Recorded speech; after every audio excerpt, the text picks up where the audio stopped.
What's good, West Texas? Happy start of the work week. A bit of a warm start to the work week, low of 47. Compare that to the typical high of 33. But thankfully, it was warmer than the coldest temperature ever recorded on this date back in the bicentennial year when it was only 11 on this day back in 1976. High, actually pretty close to where we should be for this time of year, high of 59. Thankfully, not nearly as hot as we were back 55 years ago. We had a high of 90 back in 1969. So certainly something to be thankful about. Really big weather story for us. It was a windy Monday, folks. Had gusts upwards of 50 miles an hour recorded both in San Angelo and in Abilene. If you still have inflatable Santa up in your yard, it might not be there anymore. It might be all the way in Louisiana. Okay, that's a little bit of an exaggeration, but still have some powerful wind gusts across the area. Feeling pretty nice across the Lone Star State. Definitely a bit on the chilly side though. In the 20s in the Panhandle, 31 in Lubbock. Got upper 30s, lower 40s across West Central Texas. Honestly, it sounds pretty nice. 54 in Houston. Got those really strong northwesterly winds. Still gonna see those wind gusts throughout the night tonight.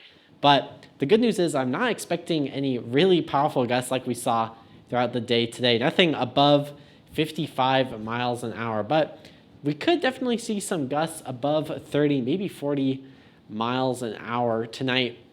Still gonna have those powerful winds. You'll probably hear it as you're heading to bed, but as that system that brought us these really strong winds and also brought thunderstorms to southeast Texas makes its way to our east, we are going to start to see those winds die down, but not before we have a really chilly morning tomorrow. The actual temperature going to be right around the freezing mark in the 30s, but with those winds, we're going to have a wind chill in the 20s. That means it's going to feel like it's 23 tomorrow morning in San Angelo. Wouldn't be surprised in places where that wind's a little bit stronger, temperatures a little bit colder, had wind chills in the teens. So if you have any early morning plans Tuesday, definitely going to want to bundle up because these temperatures this cold can certainly be dangerous. So definitely going to want to take precautions. Some of the coldest temperatures we've seen this season. Always want to remember the 4 P's of cold safety: people,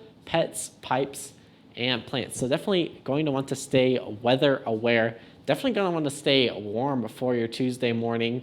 Rest of the day Tuesday, after those winds make their way out of West Texas, looking like a pretty nice day across the state.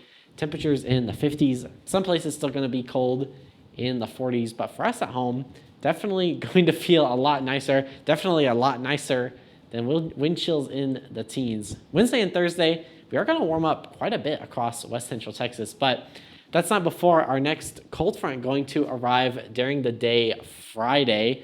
That's going to make us for a cool weekend. And then taking a look at the end of my 7-day forecast, could see much cooler temperatures. Yes, current weather data is suggesting it'll get a lot colder this time next week, but not before we see some warm, dare I say, even spring-like temperatures. Bert?